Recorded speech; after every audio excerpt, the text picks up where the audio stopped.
Hello there. I'm Charlie Ocean, and my pronouns are they, them. Welcome to Allyship is a Verb, a podcast for people practicing allyship for the LGBTQ plus community and beyond. Hello, my name is Candace Rucker. My pronouns are she, her. Candace is a badass, my words, living in San Francisco, California. She's a DEI program manager with a background in PR. We met randomly on LinkedIn because I've been expanding my network, and she said yes to my connection request. She was so kind and sweet in our messages that I asked her if she'd be up for a call the following week, and then it was history. So we've literally known each other for a little over 2 months at this point. She truly is a sweetheart, and I'm thrilled you get to meet her now, too. Before we dive into the self-reflection questions, shout out to Ed. Thank you so much for supporting the Indiegogo campaign. I love you. Also, I have an exciting announcement to make.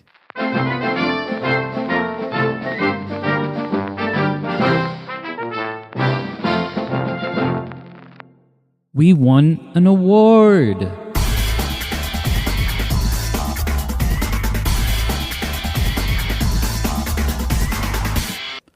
This was thanks to the Sonic Bloom Awards. We were nominated for both the Rainbow Mic and People's Choice. Thank you to everyone who voted for People's Choice, by the way. Really appreciate that.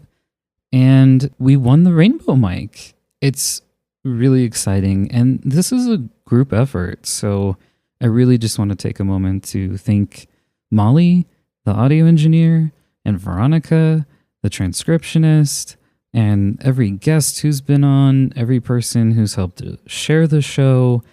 All of this has helped us to come to this moment, so thank you, and I'm very happy to share this win with everyone. Okay. Here are the first 3 self-reflection questions to think about during the episode, and make sure to stick around after the conversation for 3 more. Number 1, what do I think queer politics are? Number 2, where I live, is there a political party affiliation that aligns with my values and beliefs? Number 3, what do I think of when I hear Black History Month? And now, our conversation. I think I want us to start a podcast that's called A Very Long Story Short, and each episode we're just trying to make one long story short, and then there's like a panel of judges at the end that rate us on how well we do. Yes. Honestly, I would lose every time, but I would just have so much fun. Because then, I never even finished the story because I've taken us on 3 side quests that we probably didn't need, but of course we did because I'm neurodivergent. Yeah. I love this. You are Black, queer, a woman, still uncovering neurodivergence, plus anxiety and depression riddled, your words. What? Which, relatable. What do those intersections mean to you? For a long time, I'd probably say that when I first started uncovering all this, I was like, I'm so different. And I don't like that because I can never fit in one particular space. But now, growing into my adulthood and really understanding those things, I'm like, this makes me really interesting. I'm such an interesting person, even if I don't say a word, but not in I'm the most interesting person in the world type of way. It's more, I'm happy with who I am, and I'm happy with me. I don't really care if anybody else likes that or not. So I love that. And because my medicine's still kicking in, so ADHD is unfiltered. It is raw and live at the time of this recording. So you immediately made me think of the meme of the most interesting man in the world, and he's selling some kind of beer or whatever. If you were the most interesting woman in the world, what product would you sling? What That would is be your so thing? tough. That is such a Yeah. tough question to answer. Blame my ADHD. I'm No, sorry. no. I just, because I'm thinking like, for me, I feel like it would be more of an idea. Like I would want to, maybe that's not Mm. true. That's not true. You probably can't see it. There's a book down here. Stanley. I love the Marvel Universe so, so much. And if I could just be the person who's behind, like, I would love to do the PR for it, the marketing, advertising. I would be there and I'd be like, look how amazing this is. Do you understand the complexities of what Stan Lee was doing in his time to make these comics? Now we get to have these movies of really like showing representation in all forms. You know, that's me. That's what I would sell. So we stand Stanley is what you're We saying. do. We do. The interview's already over. I'm sorry. I'm just like, I should have taken my medicine much sooner. I love that. All right. Well, Candace, take us back to the moment you acknowledged your queerness. There were signs throughout your childhood that, direct quote, whoop, went over my head. So what were those signs that suddenly clicked for you? Yeah. I'll try to make a very long story short, but my brother is also he's engaged and he's getting married in May of this year in Hawaii. His fiance is Hawaiian and Filipino. They requested that we wear like a Hawaiian print garment to their ceremony. And my mom was telling me about the time when me and my brother were little kids. I think I was like 7 at the time, and how we all wanted to do like, that stereotypical matching Hawaiian print dresses and shirts and whatnot when you go to Hawaii. My mom got a dress, obviously, and then she was like, you need to wear a dress. I'm like, I don't want to wear a dress. I want to wear what Pop and Chris are wearing. When Pop is my dad, Chris is my brother. And then she's like, no, you're a girl. You have to wear a dress. I'm like, I don't want to wear a dress. I want to wear shorts and a button-down shirt. Like, that's what I want to do. And I know that that's not like a signifier of like, maybe you're queer. But to me, I think at the time it was just like a comfortability issue. Even like I just growing up loved to wear my brother's basketball shorts all the time. Like I just wanted breathability in my clothing. And I know a lot of people looked at me and were like, Candace, are you a little fruity? I was like, no, how could I ever? What are you talking about?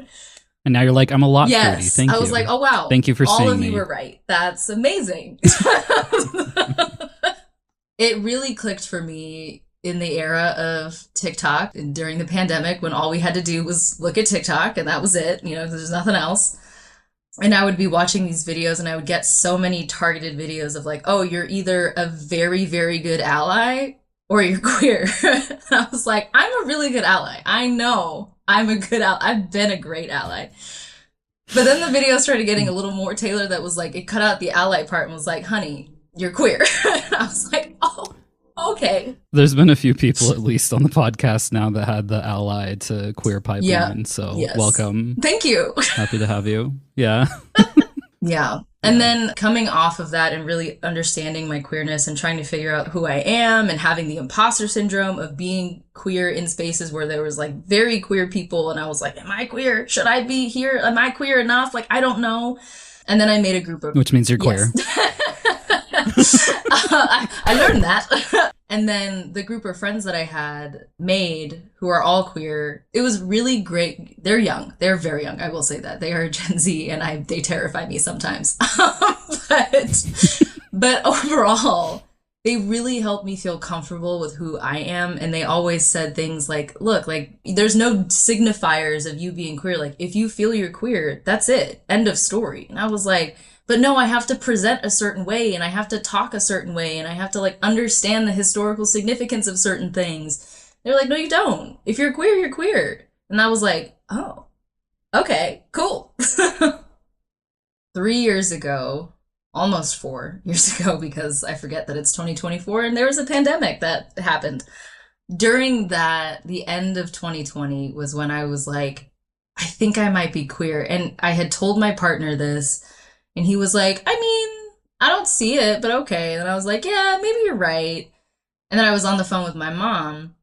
We had like hours long of discussions. And she was like, I mean, you might be, but who knows? Whatever. And I was just like really questioning it, really didn't understand how, if I could tell myself, like, did I need some type of expert in queerology to tell me that I'm queer, And then a year after that, I really settled into, you know what? No, I know that I fancy everyone, and that's okay.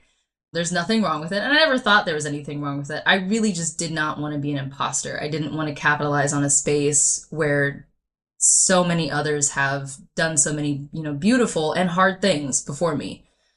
And then a year ago, I was like, yeah, I am queer and I am so ready to talk about it. And I kind of made my Instagram debut of I'm publicly queer. This is me now. I've always been this way, but I'm sharing it with the rest of the world now. So there you go.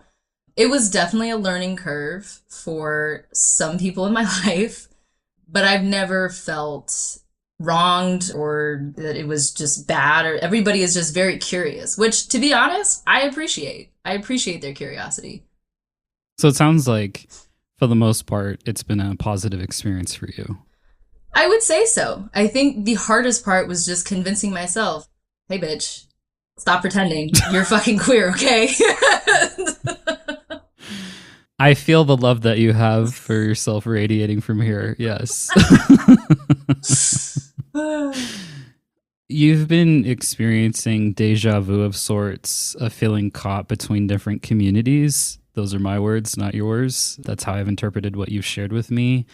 You said, in direct quote, "I'm exploring the queer scene where I live and figuring out what that looks like. It's a lot like growing up mixed. I'm not white enough for white people, not black enough for the black people, not queer enough for the queer people." So can you elaborate on the challenges you face navigating these intersections, and maybe, if you feel comfortable, share a moment that epitomizes the struggle? Yeah, that is so eloquently put, and I appreciate that. Growing up, it was, as you said, it was really difficult for me to just feel like I fit in anywhere because I was mixed, because I was smart when I wasn't stereotypically supposed to be, right? I was the only black presenting person in any of my AP honors or IB classes, right? So people were all like, "Oh, like Candace is special. Candace is special," because I'm like, I'm not special. I'm the same as these other white people in this room. Like, don't, no, I don't need to hear that, you know?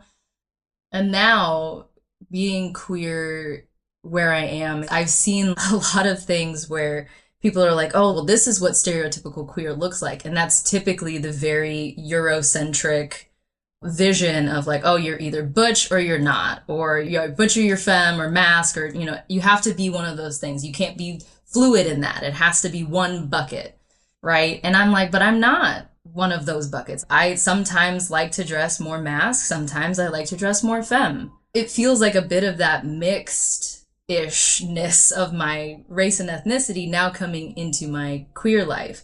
I went out for my first sapphic night, which I was so thrilled about because I was like, yay, women. There's the whiteness coming. Yes.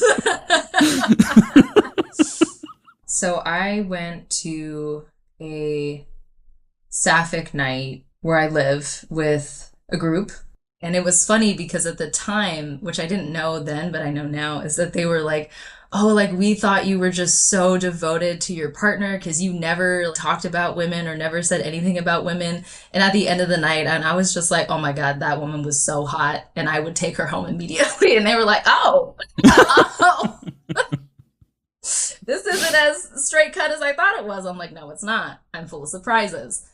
But we were dancing in the club and it was such a great time. And I had a wonderful time. And we walked out and I had overheard somebody say that that was a fun event, but the music was very straight presenting.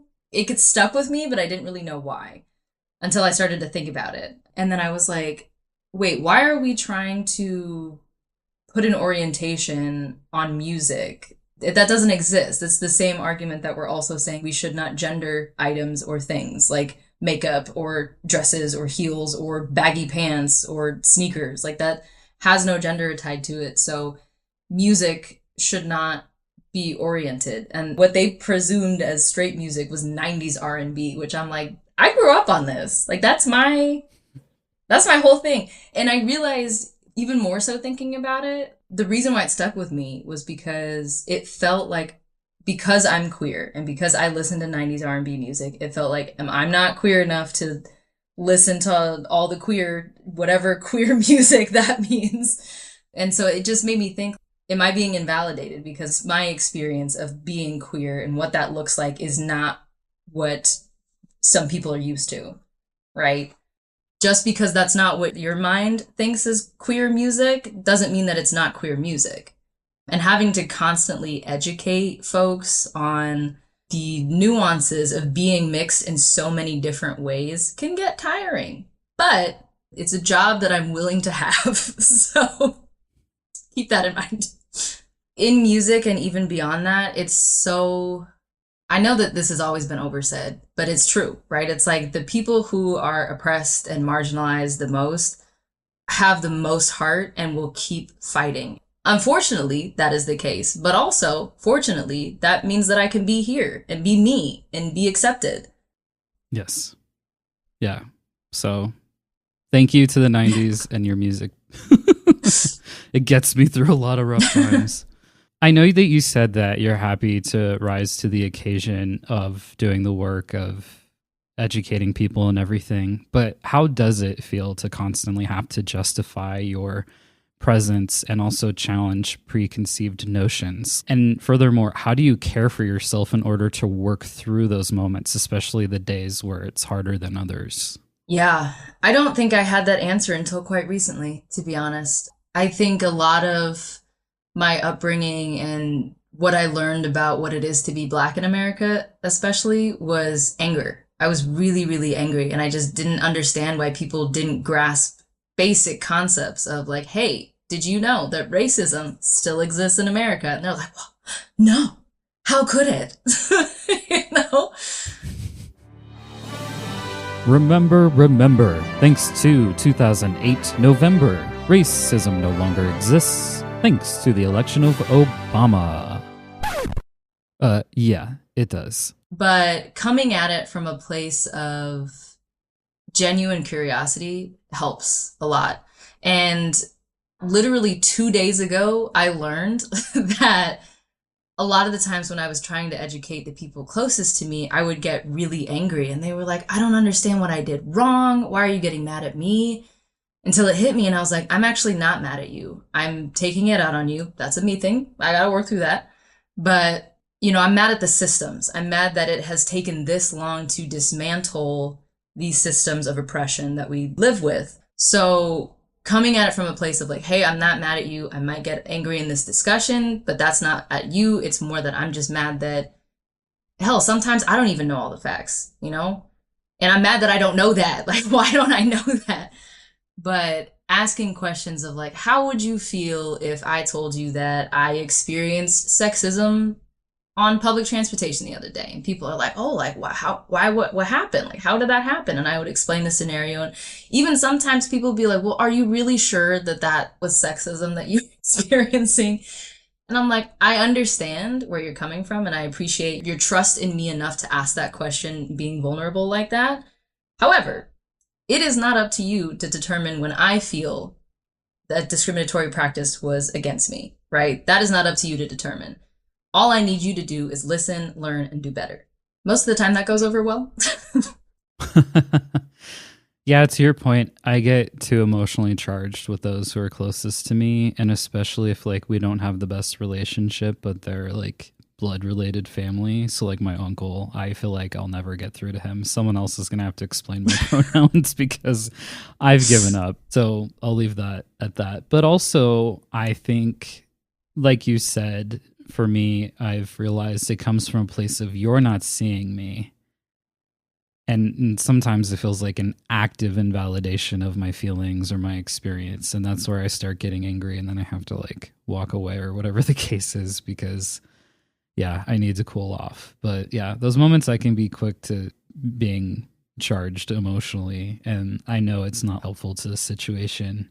But to your point also, it's important for me to be able to acknowledge those feelings and feel them in a way that feels safe and process them in a way that feels safe because I don't know, 20 million therapist friends that I have will tell us, I don't know, it's a healthy emotion or feeling and it gives us information. It's telling us something. And I'm like, Okay, well, I don't give a fuck about that right now because I'm angry. So come at me later with that mess when I'm ready to actually hear it. I'm too angry.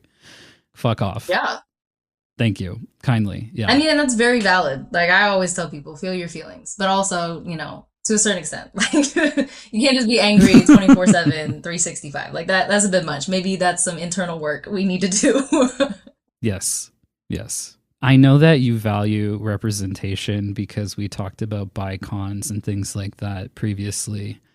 How do you feel about the current state of representation for mixed and queer individuals in media? And what are some changes you would like to see in the industry? Yeah. This is hard. This is hard. The two voices in my head, right? There's one voice that's like, oh, we have some representation, so that should be enough. And then the other voice in my head is like, why are we stopping at some? We should have many. We should have all. But at the same time, if we have all, we can't have other types of representation. So I can't go that far. But it's nice to see that we're slowly making that progress towards it's even bigger than just like cinema or media. It's in authorship, people who are writers. Because I mean, I've been on a book kick lately. I'm gonna just preface with that. So, like, I have been only trying to read books from Black women authors, Black queer authors, yada yada yada. So I'm like, I need to find more books of these authors, and it just helps me feel so seen. So this book back here, Journal of a Black Queer Nurse. I'm not a nurse. I've never worked in healthcare. I don't understand it, quite frankly.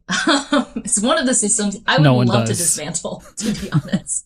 Yes. But the author, Brittany Daniels, she had so many encounters working as a nurse all over the country. I would read it and be like, same girl. And like the next line be like, same girl. It's like you don't have to come from the exact type of scenario that somebody else is working in or experiencing to be able to sympathize and empathize. But having that representation of a Black queer person working in a world where there's no racism anymore, in quotation marks, is helpful for me. It makes me feel more seen, right? It makes me feel heard and be able to do my work better. Yeah. The whole racism thing, and I know so many people will be like, but we had Obama. I'm like, don't even start with that. And then what happened after that? And during even. Don't even come at me with that. The anger. I'm shoving it down. Just kidding. But also not. No, I know. It is funny to me, though, sometimes when people are like, it's okay because I have a Black friend. I'm like, what does that mean?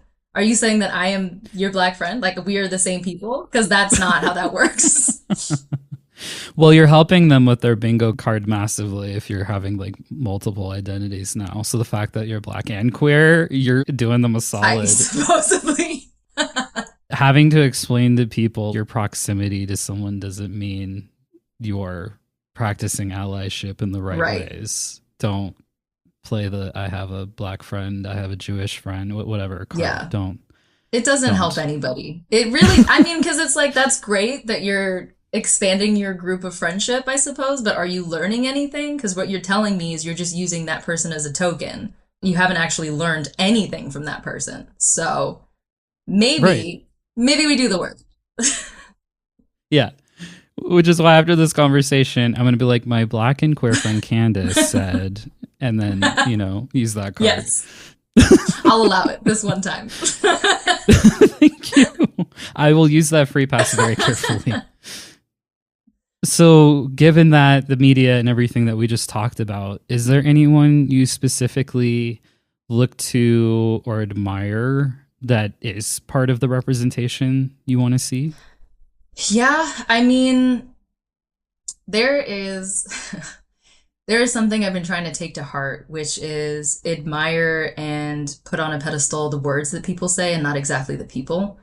Because everybody makes mistakes, right? I'm not going to sit here and be like, I'm the most perfect Black queer woman in America. I'm not. I've done some stupid things, But with that said, if I were to really love the words that somebody chooses to use and how they express their strifes and their successes and their identity, I would probably say Janelle Monáe is top of that list. Like, they are just, like, you can't beat, They're a wonderful actress. Everything that they do is intentional and very thoughtful and meaningful. And it feels nice to have that balance of both being able to see the anger and also the eloquence. At the time of recording this, yesterday was the Grammys. I don't watch that Neither do stuff. I. I've stopped watching that stuff ages ago. Yeah. However, Janelle Monáe, there's been this quote going around where they said, "There is no pleasure without safety. We need to feel safe systemically, I can talk, and legislation wise. Without that safety, there is no joy." And I agree with that wholeheartedly. And I think it's another great way of saying that expecting us to have that visibility without any sort of safety is just like irresponsible. So when people are like, well, just come out, it's a different time. Well, it's not though, because now here in 2024, I think the last number I just saw, we're again barely in February.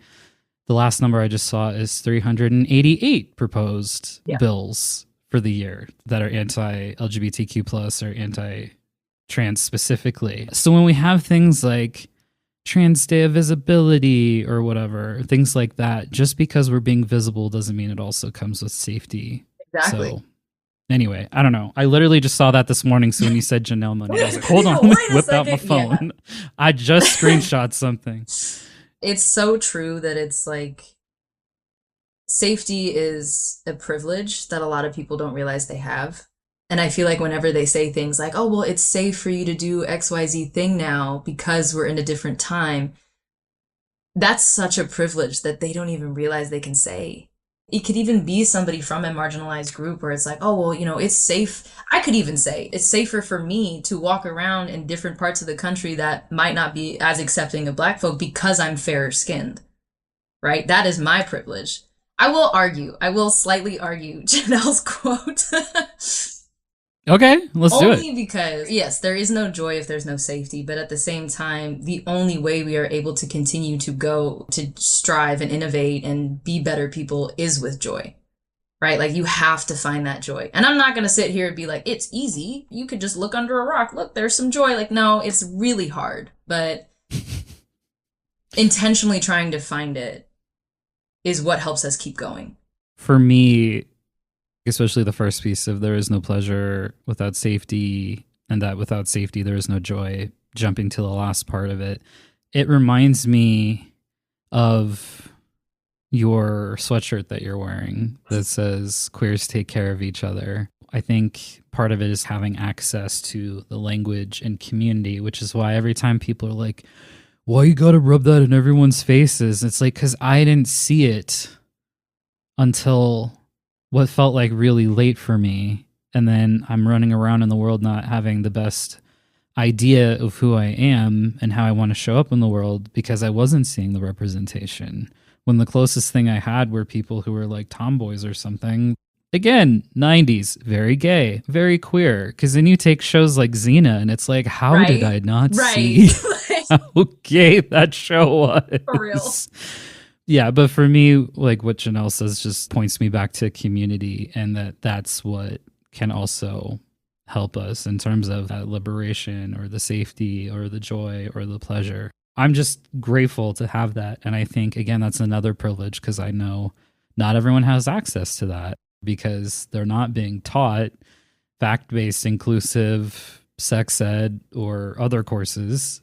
They're still needing to see that possibility model or to get access to that language or community. I love everything you said. I fully agree that one of the biggest ways to find joy is through community. Yes, it is a privilege, but thankfully with social media and the internet, we can branch out to different communities now. Yes.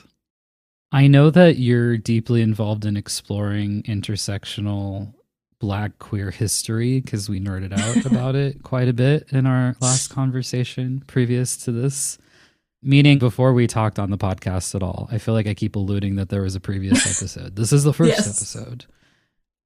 I'm curious, and I feel like maybe you've already answered this, but what sparked your interest in this intersection and how has it influenced your perspective on identity and activism? Ooh, what sparked my interest? I think just realizing that I'm not just one thing. I am multiple things. Having that hodgepodge of what I like to call coolness in me really made me start to get curious about like, okay, well, who else was like me? Have there been people like me? What are the other intersections that are at play? Because I don't even know. Have you heard the story of how the term intersectionality was coined? Professor Kimberly Crenshaw coined the term over 30 years ago in 1989 in an academic paper. It was to describe how race, class, gender, and other individual characteristics intersect with one another and overlap. I've included a link to an article so you can learn more about the origins. That I love that story because Kimberly Crenshaw, if I could ever meet her, I would die. I would literally die right then and there. I hope you have people to bring you back within the vicinity so we don't lose you. But I understand. I really thank her for coining that term and really exploring what it means and helping us all kind of understand that it kind of digs to another layer of how a lot of these things are just social constructs designed to keep certain people down, right? It's like if we do have intersectionality, then none of that matters. Shout out to yet another Black woman that we can thank for giving us something beautiful. Yes. I feel like behind almost everything is like an incredible Black woman who's also probably queer that's doing the work. So Yeah. love it. But also hate that's like, I don't know. I want to say this unfair burden that's been placed on you without the emotional labor, right? The emotional labor, and then also going without the credit and acknowledgement. But we have a lot to thank Black women for and Black queer women. Yeah. I couldn't really elaborate on why that is the way it is. For me personally, I get great joy out of helping people. I genuinely just feel so happy when somebody either learns something or is better off. It makes me feel good. And I don't expect anything in return because that is not for joy. That is for selfish reasons that I'm like, no, we don't need that. But I don't know why for me, I'm like, I want to educate and I want to do all these things and I really want to help people. Maybe it's a part of my mixed-ish growing upness. I never felt a sense of belonging anywhere. So I want to make sure that people who either look like me, identify the same as me, or don't feel that sense of belonging. I don't want to therapize you because I'm just like, I want to push back on something. And with love, gentle love, I nudge back. I don't think being selfish is a bad thing. And what I mean by that specifically is, especially if you get something out of helping other people, I think if that's one of the motivations, I don't inherently think that's a bad thing. I think it can be abused. I think it can get to a point where it gets really gross, but I don't inherently believe that like taking care of ourselves or getting something out of the work we do is bad. And I also love that you love nerding out on being in that educational space with folks because I don't know, I think it benefits everyone. And I imagine that you also love the process of learning, which is part of why you have a bajillion books behind you. Yeah, I fully agree with you. And I want to thank you for pushing back lovingly. I think that's coming from a place of, I don't want to say trauma because that seems too harsh, but it's coming from a place of experience where someone close in my life would abuse being nice in exchange for something else. Very much quid pro quo, but in a bad way. So that's how I think about it. But that doesn't mean that doing things that provide you joy and then also getting something out of that is selfish. So I want to thank you for that. You're absolutely welcome. And I'm happy to throw my dad and grandma under a bus because they were those people. They would do something for you with the expectation that later there's a cost and you don't know what that cost is going to be. Mm-hmm. They're going to do something for you that you didn't ask for, which is even worse. And then, which would normally be a nice gesture, but it's for like, well, we did this thing for you long ago and now you need to do this for us. It's like, first off, never asked for that. Secondly, that's not how that works. Exactly. Don't force me into this situation. This is so fucked on so many levels. And now it's ruined the nice gesture. Yep. That has happened. And now it makes me fearful of ever getting anything from you again because I don't know when you're going to show up wanting that thing from me and what that thing is going to be and how much it's going to cost. Exactly. That is so valid. I feel you on that. I mean, it's gotten to a point where I just stopped asking for help altogether. And people around me are like, you need help. I'm like, no, I don't. I never need help. I'm totally fine. And I think what made it worse was the fact that they used the family card. These are the things. Don't use these cards. Stop. They don't They're not exist. cards for you to use. Yes. Did you ever watch Parks and Rec? Yes. Do you remember that episode where Ron Swanson wrote a letter that said giving himself permission to do something? I forget the context. They were at like a fair outside or something they had done. The person that he gave the note to was like, you wrote this and signed it yourself and stuff. And he's like, yes, like I've given myself permission to do this thing or whatever. I relate to that experience and I appreciate you sharing it because it definitely can be something really crunchy. And I've definitely gotten a lot better about healing in community and slowly leaning on people more and all that, but also with the understanding there's people who lean on me and I disappoint them too. So I need to practice that myself as far as like being flexible with understanding that we're all human, living under capitalism and racism and everything else that's shitty. The isms and the phobias, what I like to call them. Exactly. You drew a comparison between Malcolm X's more confrontational approach and Martin Luther King Jr.'s peaceful angle. How do you see these styles playing out in the current landscape of activism, and which one resonates more with you personally? And I say that not wanting to create a binary, but more of there's this complex spectrum of how we all can show up in our activism. In the comparisons between the two, so when we had this discussion before, and I was kind of hell-bent on being like, no, you can only be either one of those two. But then when we talked and I was like, actually, no, you can be fluid. You can go in and out of being very angry and being more so focused on more violent forms of action and things, while you can also be more passive and just want to write notes and go through the entire system of having people read them, which is very long and boring. It taught me that you can be angry and you can be eloquent. You can be both. You don't have to be one or the other. Or you can be neither. You can be a completely different thing. And I think for me, originally, I was very absolutist and very rooted in my anger. Whenever I thought of being Black in America, it made me really, really angry.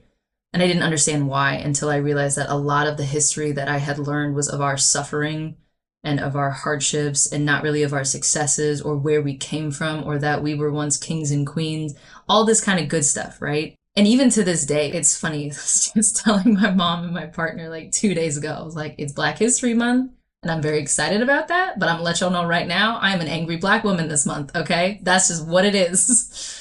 But then coming to terms with my queer identity and especially celebrating like Pride Month and you know, all the other things, I was like, I'm really happy about this. Like, I'm really genuinely happy, even though a lot of the histories are intertwined between Black history and queer history, and a lot of it faces the same hardships and the same struggles.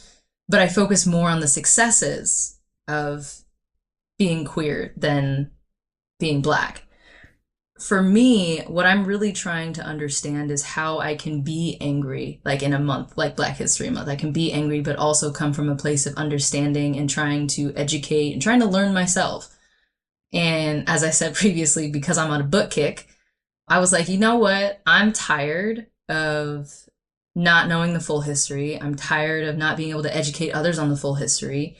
So I'm like, I'm gonna read all these books. I'm gonna read so many books. Granted, I got ahead of myself because most of the books I got were like 400 pages, and I was like, damn, Candace, like, really, you only got 29 days this, you know, you can't be stretching yourself that much. But it has been really helpful to understand what I'm reading from a place of I'm reading to understand myself and my history. And if other people want to learn along with me, great. If they don't, that's okay. I'm honestly not going to push you because it took me almost 28 years to be like, I'm going to teach myself about my own history. It could take you a little longer. As long as you do commit to learning at some point, then we're cool. If you want to be ignorance is bliss, we may not be so cool, but you know, do your thing. You do you, boo-boo. The like gems you're dropping everywhere for folks listening. I hope people are picking them up. So Black History Month, I'm curious your take on it now that you've brought that up, because I feel like the history isn't so much Black History Month as it is what's happened to Black people in America. And that's not the fullness of your history. And I know you were nodding with me. So I guess I'm wondering, thinking of your background in PR, if you were rebranding Black History Month, what do you think the essence of it is, and what would you want people to get out of it? Because I'm not saying inherently that we should ignore the fact that we have enslaved people and that enslaved people still exist today, and especially for our fancy devices that we use and things like that. So, but yeah, I guess if you were able to rebrand it, what would you want people to get out of it, and what kinds of history would you like there to be amplified? I would rebrand it as a month of dedicated learning. I think a lot of us have a lot of learning to do because I think when people hear Black History Month, they're like, oh, okay, we're going to talk about Martin Luther King Jr., we're going to talk about Malcolm X, we're going to talk about slavery, maybe Harriet Tubman, Rosa Parks. It's like, okay, yeah, we're going to talk about all those things, but yes, but I'm like, but if we keep talking about only those things, are we really doing anything about it? Are we really learning anything? So, yeah, another book for you. One that I'm currently reading. I told you this is a book month. This is Reading Rainbow. Okay. No, this is great. Reading Rainbow. It's such a good show. I love him. It is.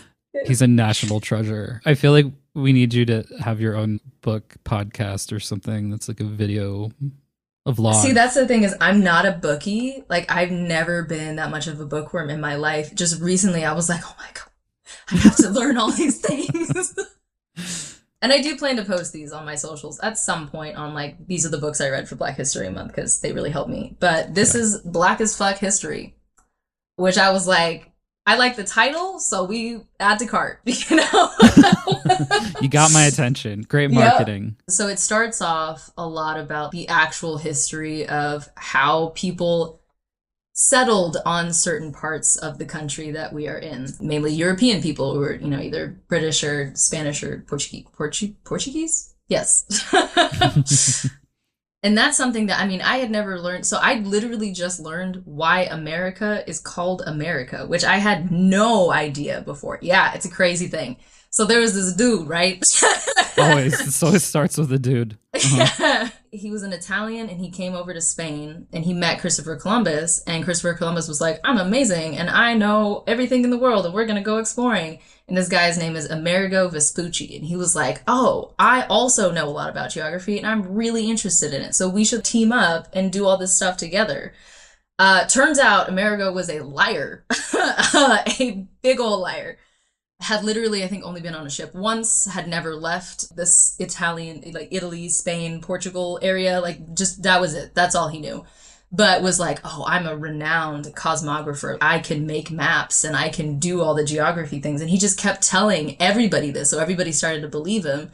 And then after Christopher Columbus died, he was like, oh, I taught Christopher Columbus everything he knows. I am amazing. I did all of that. So when they landed on the New World, they were like, we should give this a very good name. We should call it, I think it was Amerige,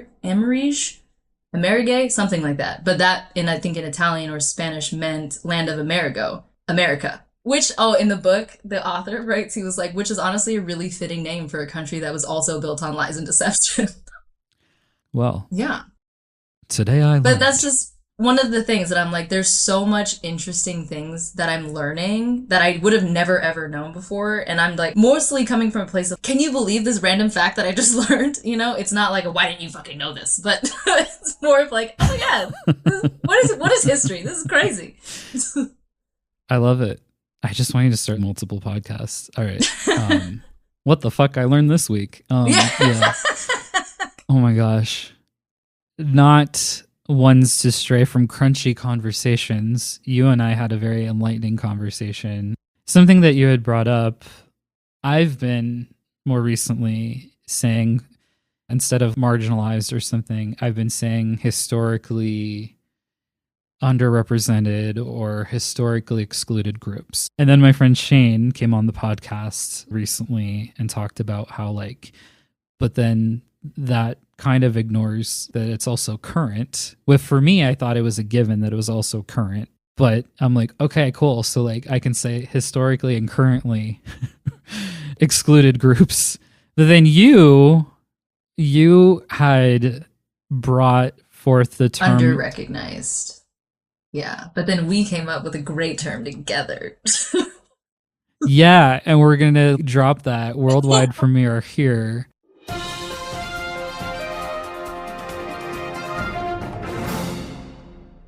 Because when you said under recognized, yes, and I feel like sometimes the representation is misaligned because groups will be known for certain things that are not necessarily true by way of systemic racism and things like that. I had offered maybe misrecognized. Yes. So are we saying misrecognized groups? I don't know. Um, I would treat it more. That's the great I know. reveal. Great Like, reveal. let it. Misrecognized. That could even be a fun little shirt, like Miss MISS and then recognized. Sorry. Sorry, I'm getting too ahead of myself. I think when I think of the term misrecognized, I don't think of it as like groups, because that's just kind of fitting the whole mold of what we want to break, right? We don't want to group certain people together based on certain characteristics that they share in common. I think misrecognized is just the term as it is. It's just the noun. You know, I'm a misrecognized individual, or that is a misrecognized, they are misrecognized. You know, it's like that's just, we are misrecognized, period. Or misrepresented. Yeah, either one. Those would make some great shirts. You have to, come on, they would make some great shirts. We were going on that path together. So happy to, work on the march with you and to figure out the split of profits and everything.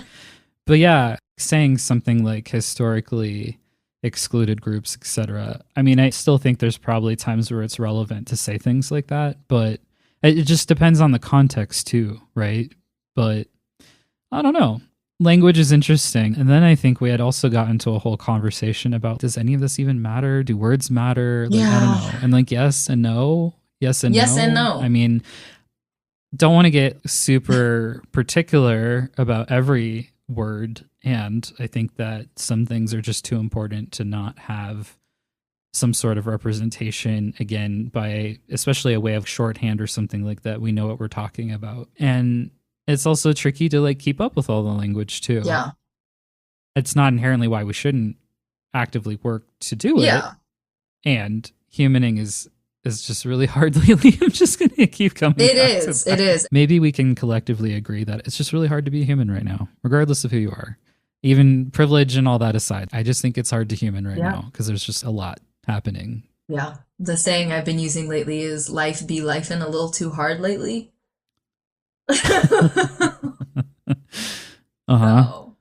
that's how I feel. To me, the systems that be, the ones that were created in such a, I'm going to create this word, jargonistic way.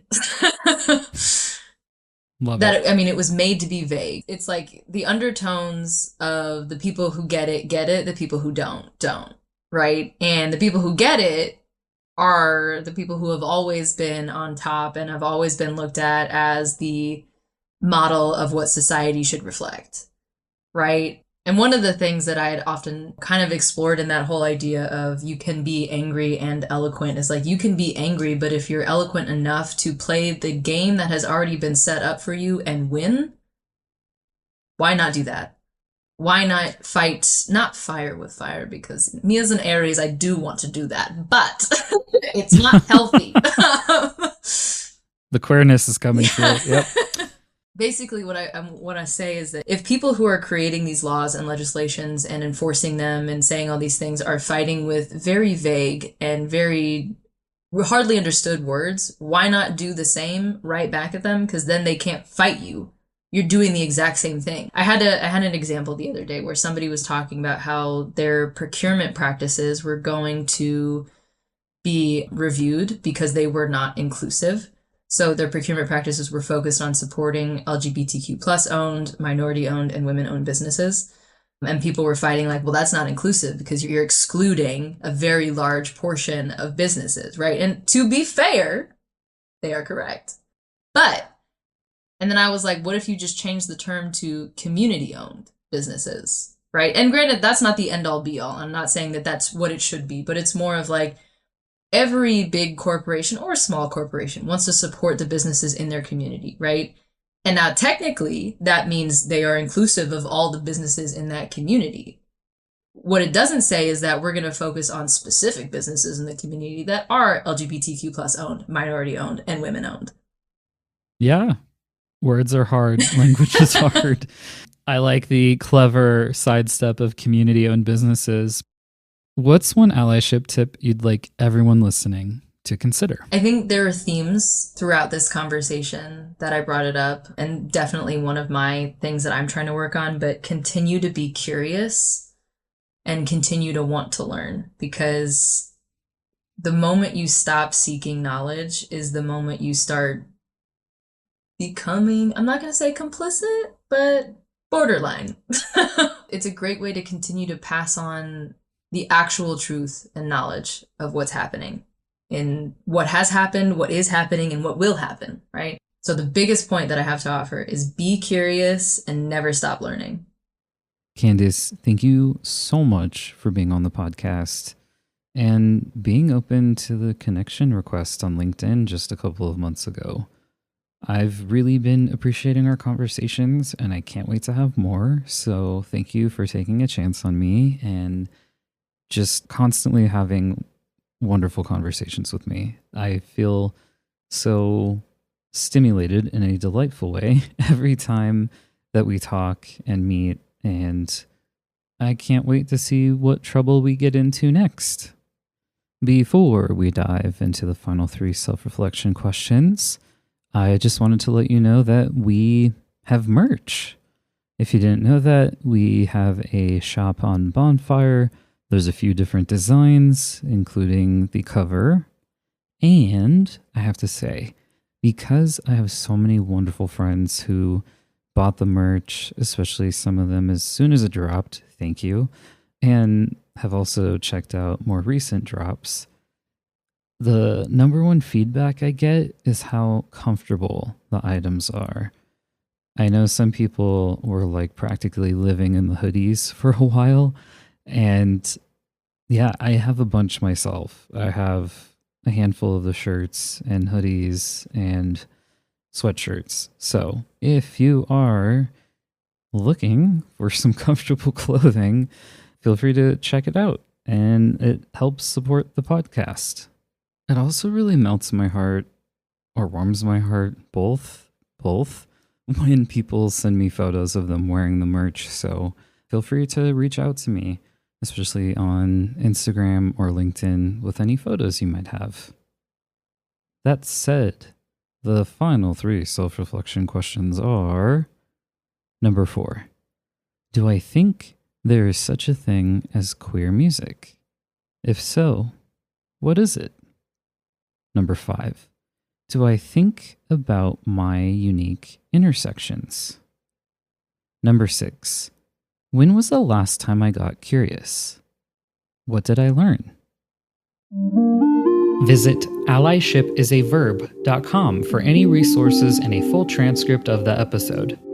And remember, sometimes allyship means continuing to be curious and wanting to learn.